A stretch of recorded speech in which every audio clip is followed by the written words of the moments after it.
So good evening. My name is Susie Beiersdorfer. I'm the president of the National Community Rights Network, and I'm from Ohio. And our board is made up of representatives from 6 different states around the country. So I'm going to introduce the board members. Marky Miller is also from Ohio. And then we have Nancy Ward out in Oregon. We have Tom Groover in Colorado. Hello. We have Kara Scott in Pennsylvania. Doug Darrell in New Hampshire.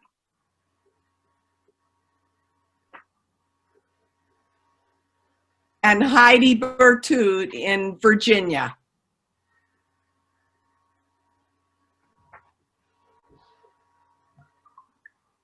So we welcome everybody to this call tonight. Ben Price will be giving a presentation on his book, How Wealth Rules the World. He'll give about a 20 to 25 minute presentation, and then we will open up for questions. Some people submitted questions early on, so Kara will begin with a few of those, and then we will open it up. You can either write stack in the chat, or you can write a question in the stack, and we will be monitoring those for the question and answer. Please mute yourself as we are recording, or we can mute you for, we will mute you. And let me just see if I covered everything. This will be about an hour long. I mean, if there's all kinds of great energy going on right around 9 and some people want to stay on a little longer, that'd be great. We do want to hold it to an hour though. And there will be a recording which we can send out to you after. So without further interruptions, I will introduce Ben Price. Ben is the national organizer for the Community Environmental Legal Defense Fund. And just on a personal note, he's been working with us in Youngstown since 2012. And we just have so much respect for his work and for CELDEF's work. Anyway, this book, about the book, some of us have read it, some of us have read part of it, some of us may want to read it, and so others might just be curious to find out about it. So in the book, I'm going to read from the back cover of the book. There's my bookmark. Ben Price reveals that our Constitution and legal system were intentionally designed to give more rights to the wealthy propertied class than the rest of us. Price exposes how this hamstrings our ability to effectively address a host of pressing social and environmental problems and what we can do about it. So thank you, Ben, for the presentation. Thank you, Susie. Thanks to everybody with the NCRN and everybody who's joined us tonight. I really appreciate you being here. So I want to talk about my book. It's How Wealth Rules the World, and the subtitle is Saving Our Communities and Freedoms from the Dictatorship of Property. That's not the title that I picked for it originally, I'll tell you. That's the one that the publisher preferred. My original title was One Right to Rule Them All. And some of you may hear that and know that it's an allusion to J.R.R. Tolkien's book, The Lord of the Rings. And you might remember these lines from that book. I'll just quote from it. In the land of Mordor where the shadows lie, one ring to rule them all, one ring to find them, one ring to bring them all, and in the darkness bind them. In the land of Mordor where the shadows lie. So when I talk about the one right rather than the one ring, the one right to rule them all is the rights vested in property, and how property under U.S. law conveys those rights to whoever comes in possession of that wealth, of that property. So I'm going to start off by talking a little bit about why I wrote the book. And it really is that after years of activism against obvious injustices in U.S. society, anti-war, anti-political corruption, anti-environmental destruction, anti-racism, I was involved in one degree or another in each of these over the years. And it became clear that simply protesting against a system that dehumanizes people without political power can never improve the system, because I wasn't targeting the cause of the injustices.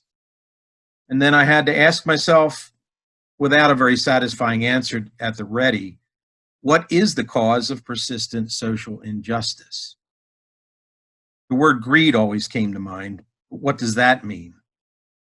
How can we overcome society's inequalities by accusing a self-centered attitude of being the culprit? Sounds as naive as saying we want to eliminate badness. It's just silly. So human vices can't be eliminated, but does that mean neither can social injustice? There are balancing virtues that help us cope with the darker side of human nature. But there seemed to me to be something else in play, something that predictably allowed greed and competition for special advantages to win out over empathy, over cooperation, and equal treatment. That something is what I needed to discover. After lots of study in history and law, in psychology, and lots of other areas, and after thinking about it, I concluded that the equal treatment that I noticed the absence of in social interactions can be traced back to the force of law, and whose interests law protects and whose interests law minimizes. Because if law weren't behind it, surely law would have cured the problem. So I asked, why would law favor greed? More to the point, does U.S. law favor greed? And I found, it turns out that, yeah, it does favor greed. And I explore this in the book. The story I tell in the early chapters is of how a wealthy cadre of American colonists known as the Federalists pulled off a nearly bloodless counter-revolution after colonial commoners defeated the British Empire. They did it by gathering secretly in Philadelphia and writing what we today call the Constitution of the United States. And they laced it with legal mechanisms that guarantee that no amount of decision-making by supposedly self-governing citizens can ever effectively govern the profit-making, wealth-accumulating behavior of those who possess a great deal of land and other wealth, even if that behavior inflicts harm and violates the rights of others. James Madison, the author of the first draft of the U.S. Constitution, which was known as the Virginia Plan, stated the purpose of the secret 1787 conclave in Philadelphia this way. I'm quoting here. In England at this day, if elections were open to all classes of people, the property of the landed proprietors would be insecure, and agrarian law would soon take place. If these observations be just, our government ought to secure the permanent interests of the country against innovation. Landholders ought to have a share in the government to support these invaluable interests, and to balance and check the other. They ought to be so constituted as to protect the minority of the opulent against the majority. Well, the history of voter suppression, which we're seeing more in present day, it's as American as creme brulee. Most states at the time of the Constitution's ratification, they came early to the counter-revolution, allowing only white men who owned a minimum amount of land to vote. Benjamin Franklin thought that that was a really bad idea. He was instrumental in writing the 1776 Pennsylvania Constitution, the state's constitution. It had no property requirements for voting, and it even allowed black men to vote. He told an interesting story to illustrate his point about the silliness of vesting the right to vote in how much property a person owned. And here's how he told it. I'm paraphrasing here, but he said there was a man who owned a jackass, and the jackass was valuable. And it was valuable enough monetarily to qualify the owner to engage in voting and participate in the democratic process. And so that went on for a number of years until, unfortunately, the jackass died. And when the jackass died, the man's eligibility for the suffrage, for voting, was eliminated because he didn't own that property anymore. And he was no longer allowed to vote, no longer to bring his experience in community affairs to the public sphere. Franklin asked the question of his listeners, and he said, now tell me, in who was the right to vote lodged? In the man or in the jackass? I find it to be a perfect illustration of what I mean by vesting, especially governing power and authority, in ownership of property. The property itself, when gone, removes the privilege, removes the authority. And so those without cannot engage. Now, property qualifications for voting was a rather simplistic way of guaranteeing governance by the wealthy.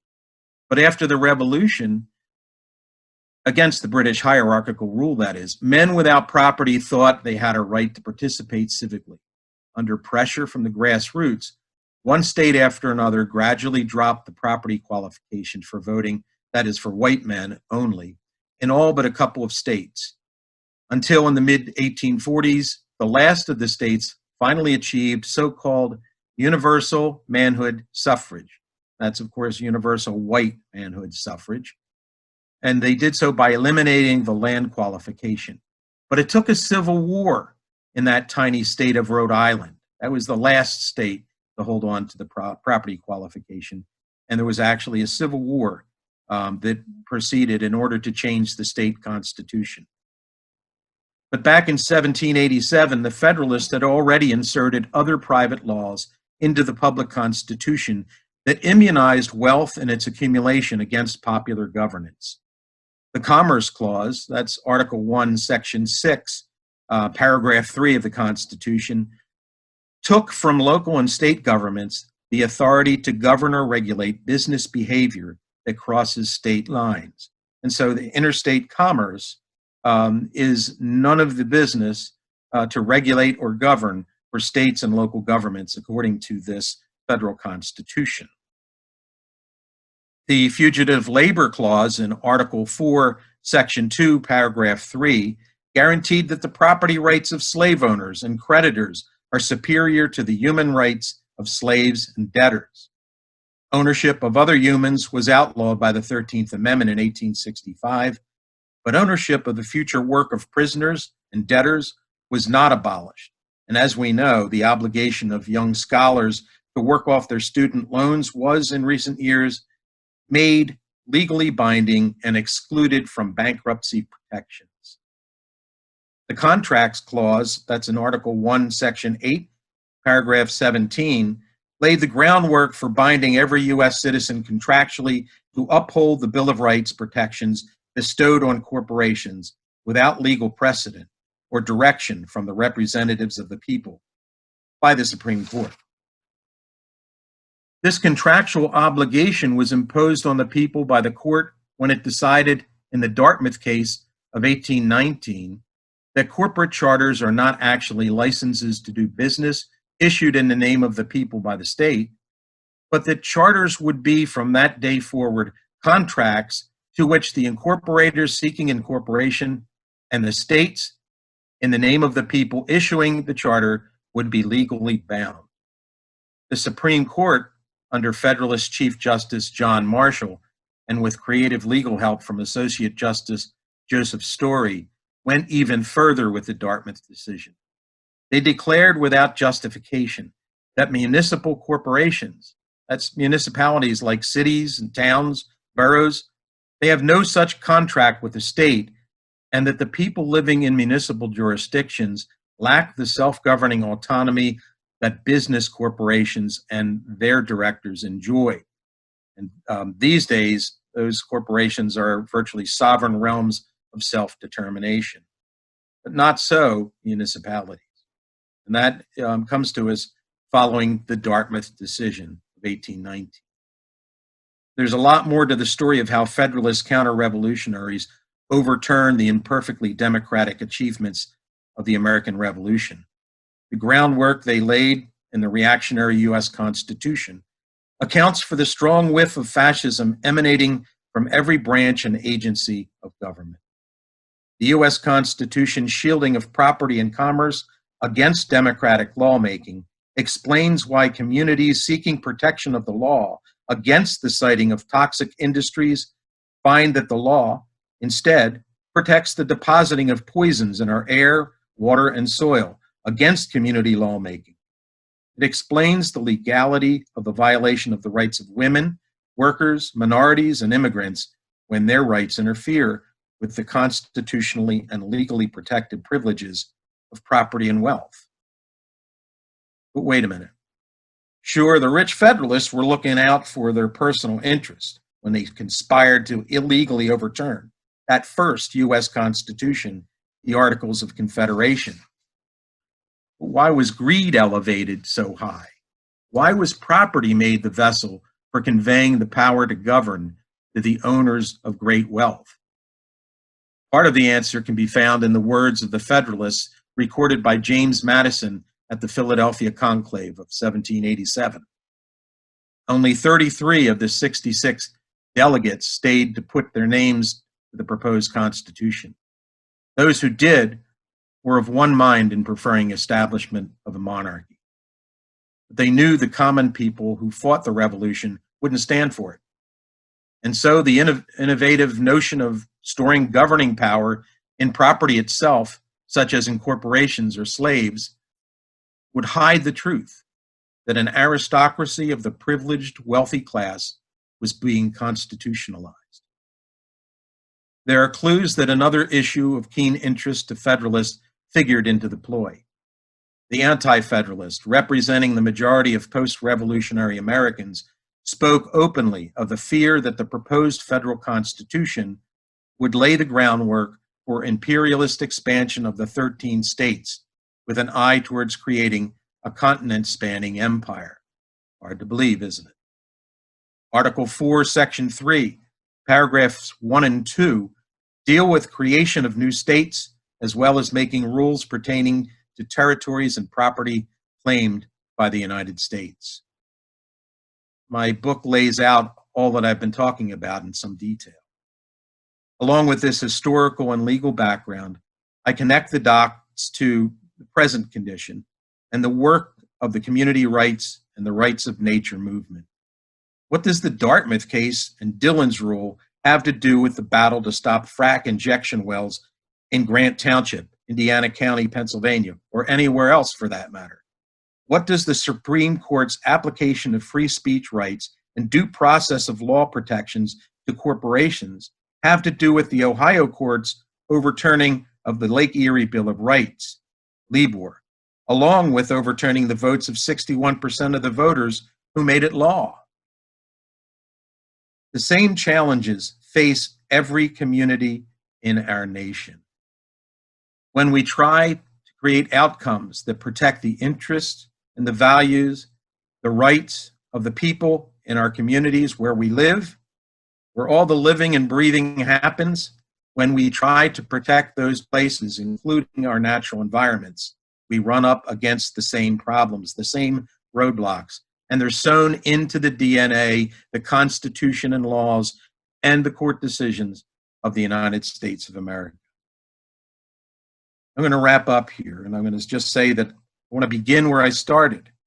One right to rule them all, and that right is the dictatorship of property. The task before us actually is epic. We have a lot to do. It falls to us to protect human society and life on Earth from the evils that emanate from the ominous power of greed, weaponized by the immunization of wealth from community governments, all accomplished by the adoption of the Constitution of the United States and the expansion of its property privileging force by the courts and bought legislatures. Other countries have emulated the United States example, and the scam works the same way there. The answer to the question, how does wealth rule the world, is the people with wealth make the rules, and they cheat. Thanks.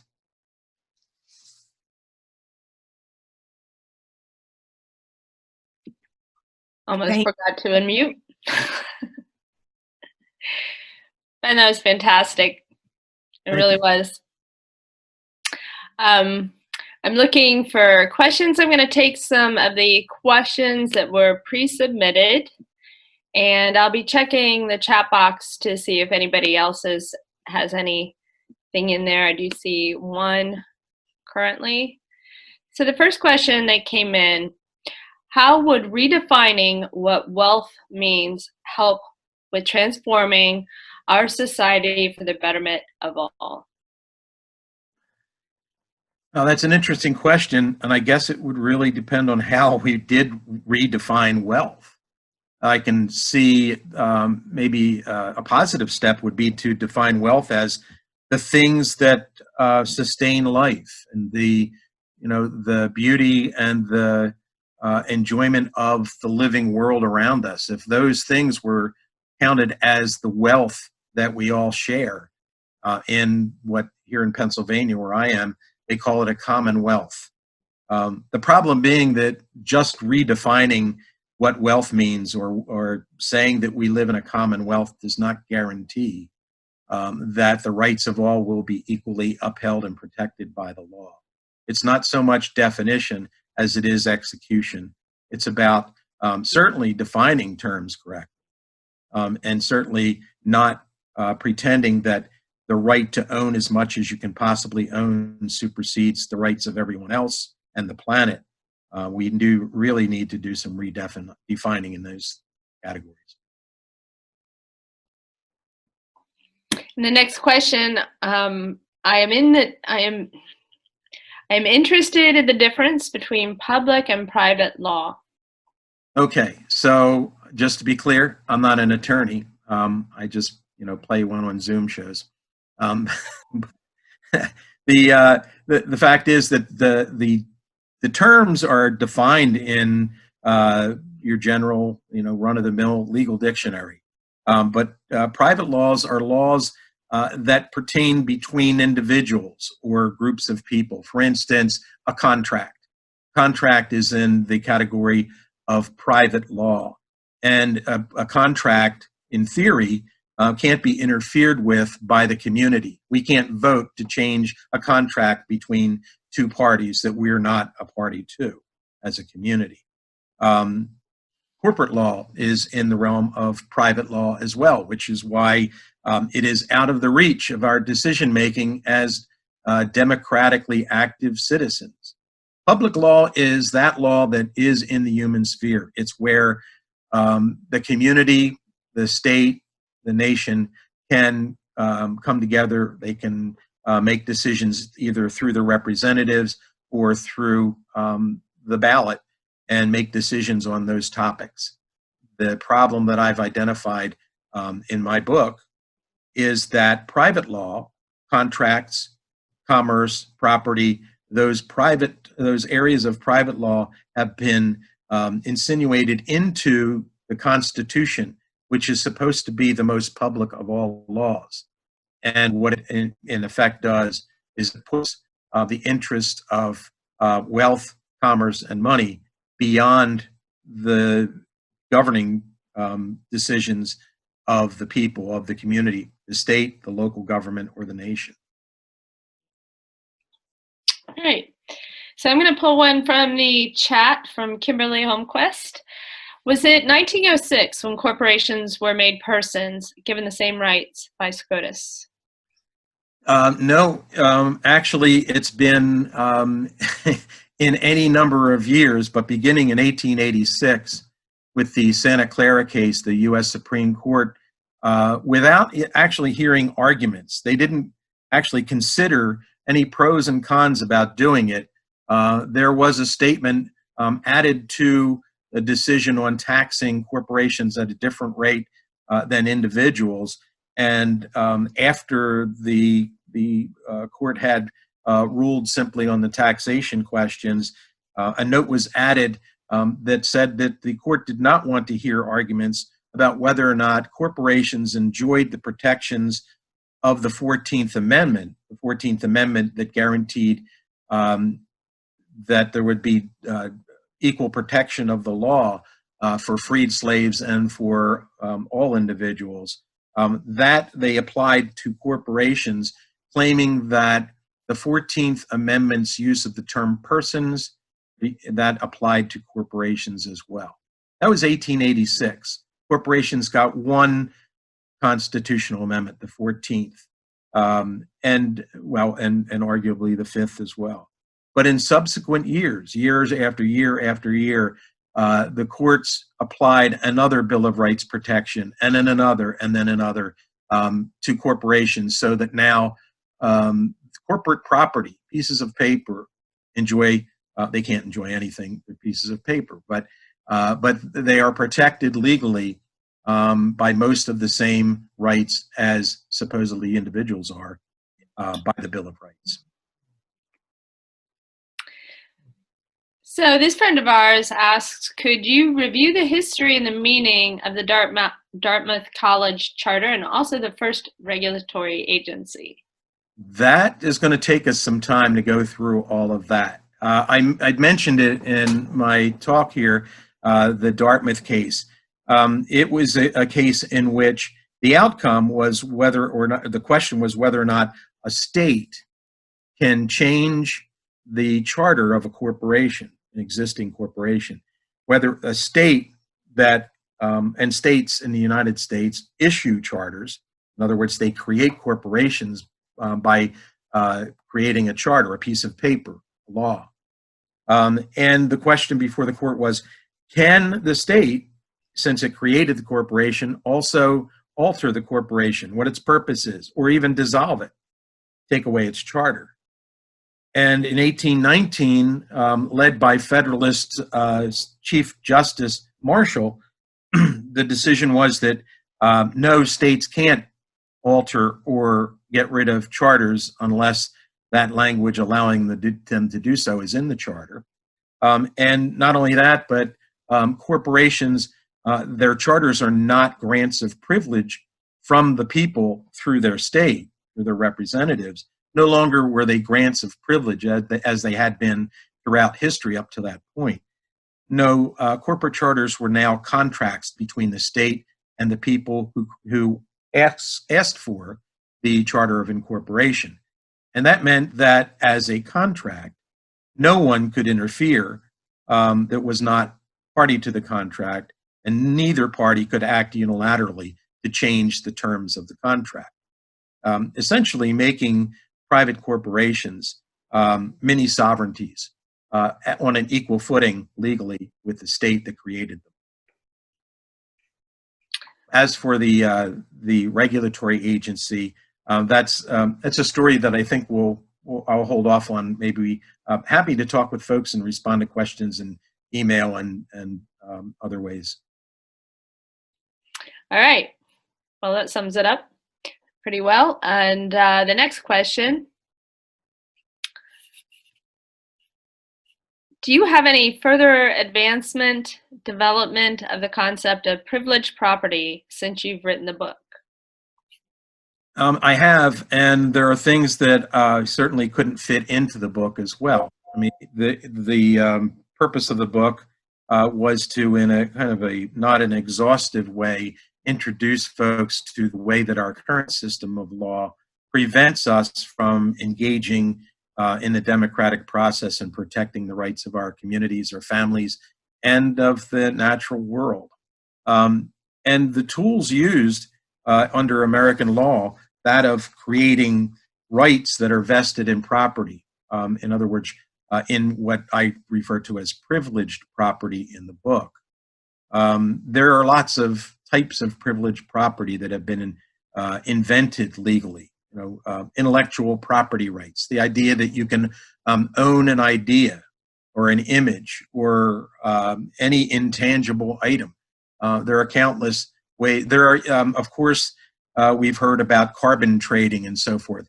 You can even commoditize and create pollution and turn it into property that can be traded and money can be made off of it. It's that absurd. And it's certainly an illustration of why we need to seriously consider, talk about redefining terms, redefining what real property and the right to it is, because there's a difference between privileged property and personal property, the property that you earn from the sweat of your brow or the creativity of your mind. All right. So I pulled a question from the chat from Bill Lyons. Why is it that even many poor people admire wealthy individuals and feel it's good that our system allows people to grow wealthy? That's almost a question for the ages. And it's a constant conundrum, I know, for many people. Why do people vote against their own best interest? And I think there's a lot of psychology involved in it. Certainly there is. It's what are people imagining they're voting for? Do they really understand what the game is that they're being played, essentially? And it's I think we could have probably an hour-long conversation on this topic, but I'll leave it at just to say that there are very specific things that you can study and understand this phenomenon a little better. But in the end, it has to do with people's susceptibility to being fooled. And we all are, all of us. True that. So Susie B wants to know, can you elaborate on why the Supreme Court was set up, i.e. to help further the ruling class agenda? The public does not seem to find much justice in the courts. Interesting that after the civil rights movement to end racial segregation and so forth, there seemed to be among progressives, liberals, the idea that the Supreme Court was the place to go to have justice vindicated, because the court made some decisions that upheld the demands of the folks who'd been protesting for so long, for so many years. But in fact, the Supreme Court regularly rules against the people and for the wealthy. It regularly sides with the vested interests of property over the inalienable rights of human beings. And why was the Supreme Court added to the Constitution? In a similar vein to why the Senate was. Because the first Constitution, the Articles of Confederation, had neither a Supreme Court nor a Senate.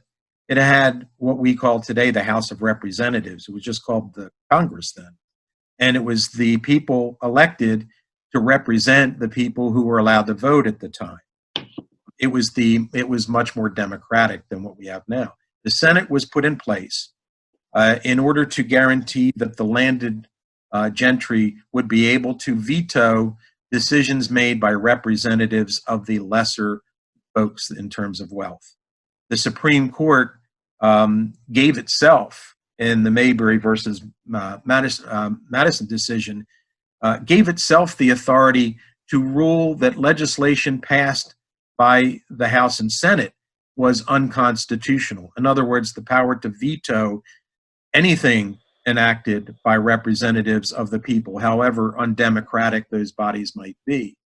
In other words, the Supreme Court had the authority of a monarch, and in many ways represents the monarchical element of the U.S. government and the very ideal of what the Federalists wanted to achieve, a final veto power over anything that the people could potentially manage to enact through their representatives.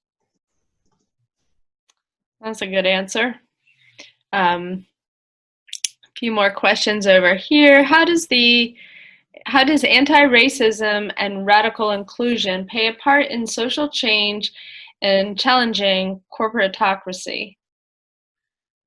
It's a really powerful question, and it's something that we need to be working on and becoming much more aware of. Our society has been broken apart by the appeal to the biases, the bigotry, the hatred that's been instilled and drummed into folks' heads from the time they're children. We're not born racists. We're not born bigots. As a song from an old musical, South Pacific, used to say, you have to be carefully taught. You have to be taught how to have these attitudes. And unteaching ourselves those attitudes is going to be imperative if we're ever going to come together as a community and stand up to the real villains, the ones who are creating the atmosphere for this kind of strife within the community. Keeping us fighting with each other keeps us from standing up to those who are actually depriving us of our rights and oppressing the very idea of democracy. We need to come together. Yes, we do.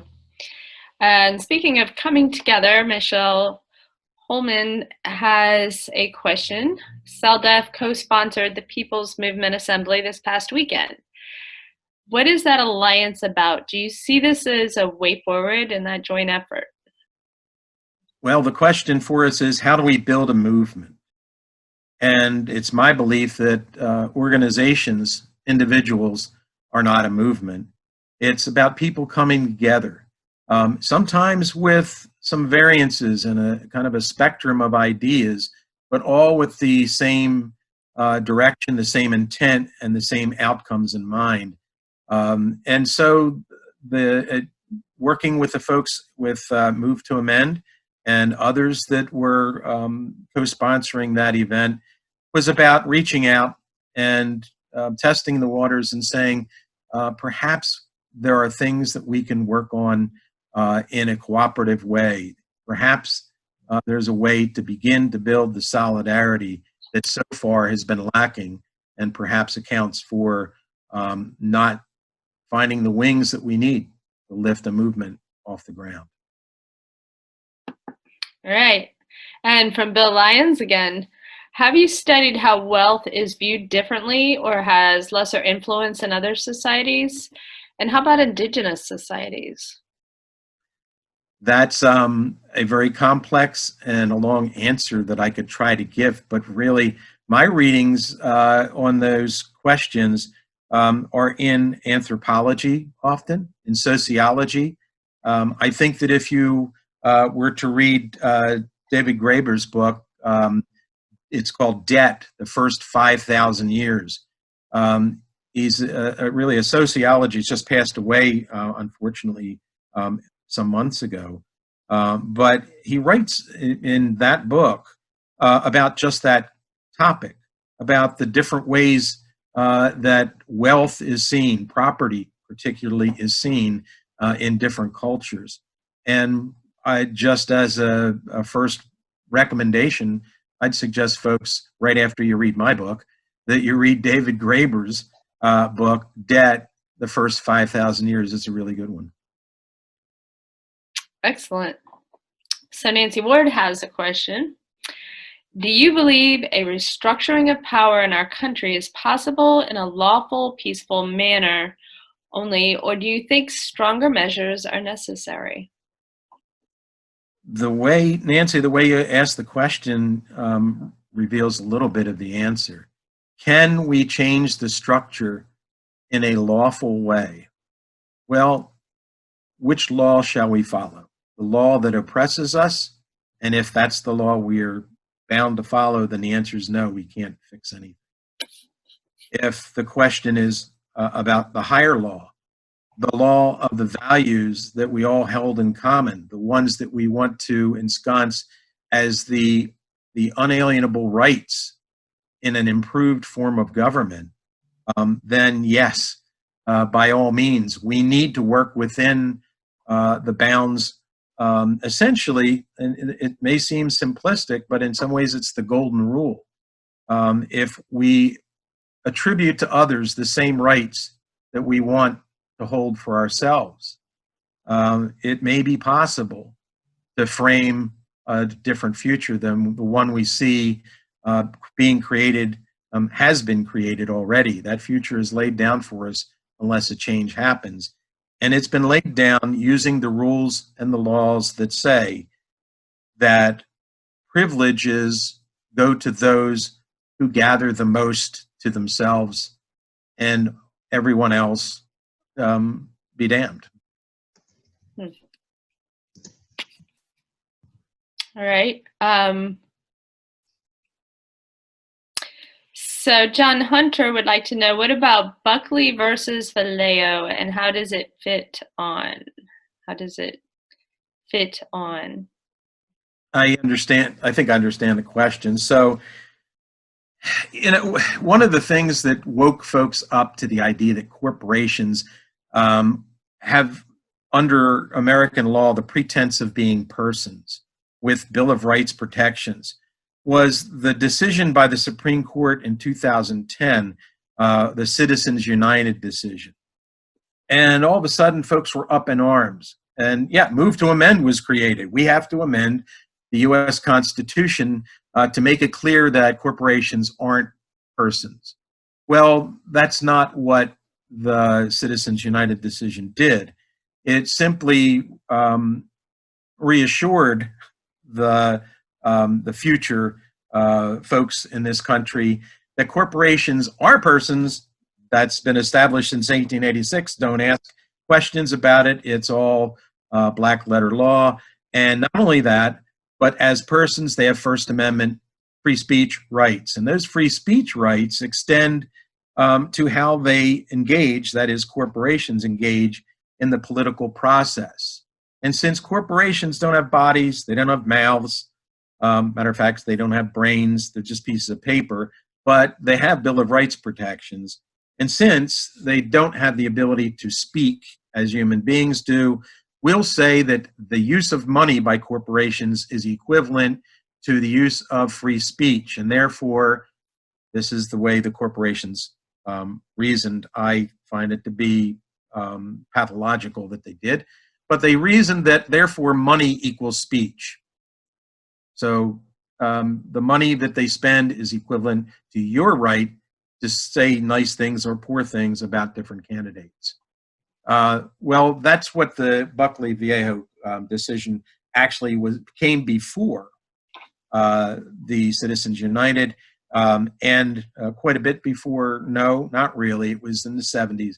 And so the question is, what then? Why did we need Citizens United? Well, just to guarantee that there couldn't be any regulation of how much money the corporations could spend to buy elections. Because prior to that, it was clear they could spend money, but it wasn't clear, and states made laws limiting just how much. Citizens United said, nope, not even allowed to do that. Right. So I have another question. State and national community rights efforts need a larger and broader effort to help grow into a more viable movement. So how do you think we can attract more people, especially young ones, to help accomplish this? I think that it starts with education, but it also means becoming active and taking part in the civic life of the community in which you live. It's not just about national politics, it's about where you live. And in order to expand a community rights movement, it means more people have to understand what we're up against. That's what the essence of why I wrote the book, in order to expose some of these ideas. Look, they're draped in legalese. Nobody wants to read this stuff. It has to be teased out in simpler language so that people can understand what the game is and how they're being played. That education needs to be widespread. For younger people to be brought into this movement, it means that these ideas should be taught in the schools, in the high schools and in the colleges. Yeah, and they need to be talked about at the dinner table, and they need to be discussed in informal and formal occasions. We need to create that kind of change. Folks who've been really good at getting ideas out and exciting people, unfortunately, in my opinion, are the folks of the Tea Party. They've been able to, beat the drum to scare people into thinking they were going to lose their property rights, including the right to own guns, for instance, which is a property right. The right to self-defense is a different kind of a right. But we need to be better than our opposition, essentially. We need to be able to get our message out clearly and to offer ideas about what people can do. And some of those things they can do are work directly in their community, as many of you have, to enact local laws recognizing fundamental rights for the people living there and for the natural environment. We have about 2 more questions. We might have time for one more. But Larry Barker has a really good question. How could changing the number of members of the Supreme Court by Congress be a way to increase democracy?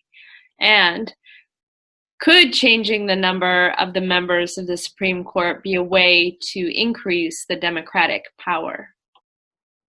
If the question means the democratic power of the Democratic Party, yeah, I mean, there's certainly talk now of, because the Supreme Court has been swayed by the appointments made by Donald Trump, now a third of the members appointed by him, and there was already, with the loss of Justice Ginsburg, a obvious swing to the right. Now the right does not see the ability for them to have their aspirations upheld by the court.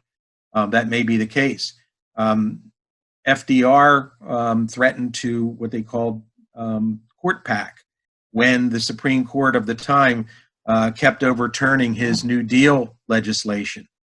And when he threatened to pack the court, in other words, increase the number of justices, there was an immediate change of heart, or almost immediate, where the existing conservative justices decided, oh no, suddenly the New Deal decisions were just dandy. They were completely constitutional. And what were we thinking? Because they did not want to have the balance of the court swing to the left. But the underlying question here, if I'm understanding it, is could increasing the number of members of the Supreme Court increase democracy? My simple answer is no. The number of people on the Supreme Court does not change the fact that the Supreme Court is anti-democratic in its form. It's systemically anti-democratic because it holds the authority to overturn any decision made by representatives of the people. And so if the Supreme Court's purpose, and it is its purpose, is to preserve the status quo that the Federalists, the property and commerce constitution writers, if the Supreme Court's job is to make sure that subsequent generations never stray from those values, then yeah, the Supreme Court is undemocratic in and of itself. And so even if it helps in the partisan battle over who gets to control that body, it does not help the people in general. The two political parties are themselves private corporations not owned by the United States people, and certainly they vie for our attention and for our approval, but they are not of us. Yeah, that's interesting. Linda Grove would like to know, will fighting for the rights of nature turn into rights for human beings? i.e., how do we start this journey? Well, I think that it's comes down to how you define terms again. And when I think of nature, I don't think of the pretty things out my window beyond the buildings. I think that human beings are part of nature. Unfortunately, our society, as it's constituted, basing the highest value on property, on what can be accumulated, which is the fundamental building block for empire. That is not pro-nature. Rights of nature and recognizing the rights of nature can have, I would predict, extreme benefits for all of us. One thing, we wouldn't be allowing others to poison us, and the water that we drink and the air and the soil that our food comes from. We wouldn't be allowing every last resource to be stripped from the earth and claimed ownership by a minority of people and investors. The benefits of recognizing rights of nature are like the benefits of recognizing the value of your own family. It's not that you are every member of your family and that you benefit from everything that each of those individuals enjoy. But as a whole, anything that you can do to support the community that you live in, the family of humanity that you live in, and the family of life on Earth ends up benefiting everyone. The opposite seems to be the model that our society has been following for a bit too long. Thank you, Ben. And thank you for some really provocative questions. Very, very, very good conversation. Marky has posted in the chat the website for How Wealth Rules the World. So it's www.howwealthrulestheworld.com. And on that link, you can see, if you haven't purchased Ben's book yet, you can purchase the book on that link. Again, they sell it through Amazon and Barnes and Nobles. We hope that you would cut the corporate out and try to get it specifically through Barrett Kohler or maybe even your local bookstore. So a lot of thanks to you, Ben, being written in the chat. Thank you. And maybe one more question. Just comments. So there were a few comments in the chats. So if there aren't any more questions, I think we've pretty much covered them all, and we're working at 9 o'clock. I'll give the microphone back to you, Susie. Thank you very much. I do see that Heidi had a question, and she doubled had a question. Oh, I'm sorry, Heidi. I did not see your question. Go ahead, Sarah. Oh, yeah. Okay. So, Ben, would you talk about Chile's new opportunity to change their constitution? Would CELDF be able to input, and what if Bolivia's swing back to the people? Really good questions, and it always feels hopeful when, as in the case of Chile, where many years ago, not so many perhaps, the Pinochet regime, and all of the shenanigans, shall we say, that the United States supported, the CIA implemented the overturn of a democratically elected, what then was, of course, labeled socialist or communist government, but it was elected by the people of the country, was overturned, and a autocratic, on the surface, with elements of republicanism in the Constitution, was put in place.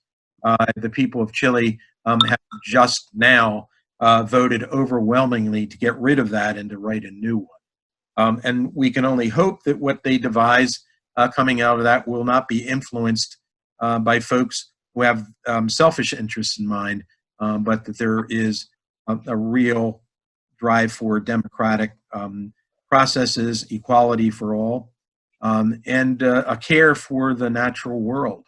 I mean, that would be my hope. But no, CELDF doesn't really have a role to play there in terms of their implementation of a new constitution. one thing that I believe is that we can help other communities that ask for us to share our experience and knowledge, but we have no business imposing our particular belief system on another community. Community rights means community rights. And I believe that means full self-governing authority in every community, every municipality, limited, of course, by the absolute commandment, if you will, that in self-governing, the rights of others are not violated or undervalued. All right.